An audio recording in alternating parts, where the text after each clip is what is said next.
But as you just saw, we began the cross connection this morning with the looming showdown on Capitol Hill. In a boss move, Speaker Pelosi refused to even entertain attempts by Kevin McCarthy to derail the January 6th investigation by allowing Trump allies like Jim Jordan to have a seat on the Select Committee, especially when it was the GOP that rejected it in the first place. And McCarthy may lose his mind even more because Pelosi is now considering adding more anti-Trump / pro-democracy Republicans to join Liz Cheney on the committee, like Congressman Adam Kinzinger, for example. Either way, it is on and popping when these hearings begin next Tuesday. Joining me now, Congresswoman Stacey Plaskett from the U.S. Virgin Islands and Congressman Joaquin Castro of Texas. They also both served as House impeachment managers during the second impeachment trial of Donald Trump, so I am positive they have a lot to say. I'm going to start with you, Congresswoman Stacey Plaskett, because I think one thing that a lot of people are frustrated by is, why does it have to be bipartisan? Like, why do we care how many Republicans are on this committee? Because the people who follow the Republican Party are MAGA sycophants, and there is no convincing these people of logic. So doesn't it make sense to just proceed with what they have a quorum, and get the people's business done? What's your take? Well, first, good morning to you and good morning to my colleague, Joaquin. It's so good to be with you both this morning. I think that we, as you recall, we tried to create this into a bipartisan independent commission from the beginning. And I think what the Speaker has chosen to do by naming an individual who was in fact a Republican, who is a Republican, one of the most conservative Republicans, Liz Cheney, and also while rejecting two, agreeing to the three before Kevin McCarthy drew them away, is that we recognize that this is an issue that not only Democrats care about, but Republicans as well, Republicans throughout this country, the American people. And we want to be fair about that. And we want a commission, we want a select committee and a report that I believe that most Americans will agree to. And by having individuals from both parties, we can give some comfort to those individuals who are Republicans that we're doing our part. I think that's a legitimate point. I wish some of the Republicans cared about having credibility when it comes to Democrats. So I'll turn to you on this, Congressman Castro. As being a former impeachment manager, I'm curious because this committee has subpoena power. So how are you going to enforce subpoenas, especially if we're going to hear from folks like Don Jr., Ivanka, perhaps the former president himself? How are we going to ensure that they show up and testify before the American people? I know you're not on the committee, but being a former impeachment manager, I'm sure you have thoughts. Yeah, no, and that's a great question. And it's been a challenge in the past to get people to show up when you subpoena them. But the Congress does have extraordinary subpoena power.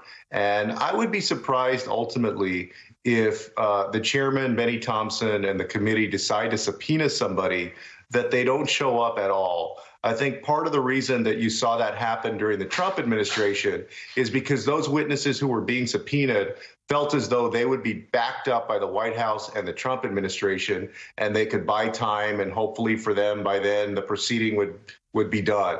But I think it'll be a very different story this time. And as Stacey mentioned, the Speaker has worked hard first to create an independent commission, and Republicans would have had equal subpoena power in that independent commission, and it wouldn't have included any current members of Congress, politicians who are current politicians. And they said no to that. The reason they said no to that is because Kevin McCarthy and the Republican Party are owned by Donald Trump. And they can't do anything they feel that upsets Donald Trump at this point. But that's not where the country is. The country rejected Donald Trump in the November 2020 election, and our interest is getting to the truth.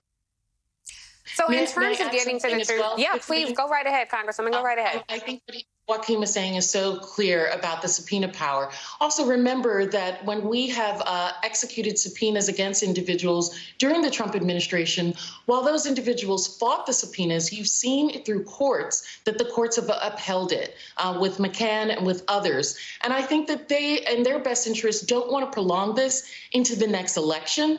And so it behooves them to quickly come and testify and allow us to move on.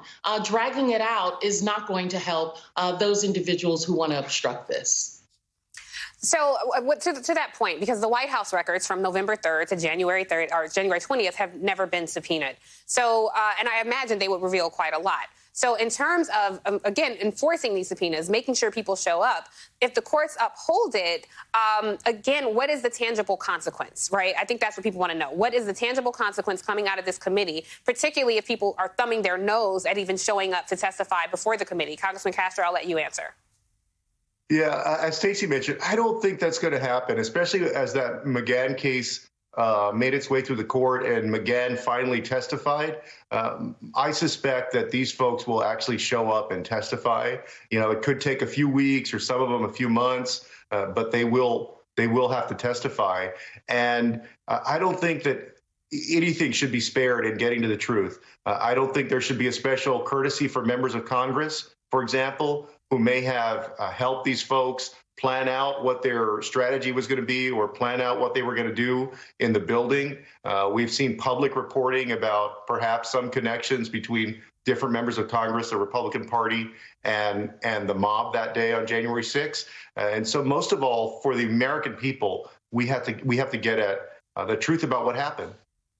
Well, being a former impeachment manager and having worked on Capitol Hill, since you brought this up, who specifically in the Republican caucus do you think may have intentionally or unintentionally aided the insurrectionists on January 6th? That's to you, Castro, Congressman. Sure. Well, I know that there was public reporting around that time about different members who may have walked folks around the night before, for example, or the day before. And so, you know, I'll let the committee go through the work of determining whether any of that happened and the specific people who may have been involved. But what I'm concerned about as an American, most of all, is that we don't fence off anybody and say, hey, we're not really going to look into what you may have done or didn't do just because you're a member of Congress. Or just because you were part of the executive branch. I think everybody should be fair game when you're talking about what's essentially an attempted coup of the United States government. Congresswoman, let me ask you, you're an attorney, so I think you have a unique perspective on this. Is there a chance that Congressman Kevin McCarthy could appoint himself to the committee? And if so, what would that mean if he's called to testify?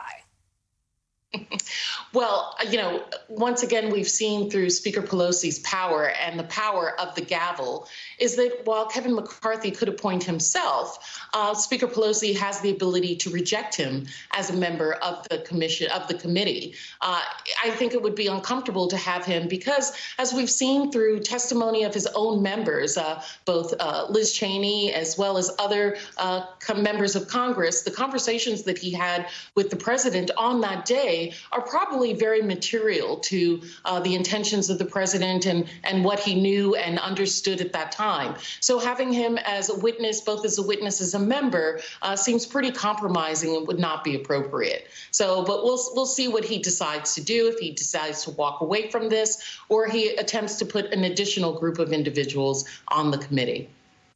Well, I'll stick with you on this because you and I have talked about the QAnon Congresswoman MTG before, Marjorie Taylor Greene, and just asking you about your personal safety, how safe you feel working on Capitol Hill. I asked Congressman Castro this. I'll ask you the same. Who specifically do you think in the Republican caucus may have intentionally or unintentionally helped aid the insurrectionists on January 6th? Specific names, if you're willing. Well, I don't have any specific names of individuals. You know, I think that everyone who voted against the certification of the election gave comfort to the notion that this was not a legitimate election. And that's bothersome on its own. You know, that's well over 100 members of Congress in the House. But individuals who gave specific support, I am not willing at this time to say who those are because those are just rumors that I've heard. I will say, like Joaquin has said, that I believe that we are in a war to retain our democracy and that there should be no aid or no quarter for an enemy of that democracy in this committee. All right, Congressman Castro, I think McCarthy, this threat that he has, that he may launch his own investigation and form his own committee. I mean, is this just theatrics, or do you really think that he might go through something like this? And if so, what would that look like? Yeah, that would be bizarre, and I think it's theatrics, and I don't see him doing that. Famous last words, because there was a lot of things that we didn't think we'd see post-Trump that we've seen, I have to tell you. Well, thank you both for bringing some light to this discussion. And when you're willing to name those names, I invite you both back.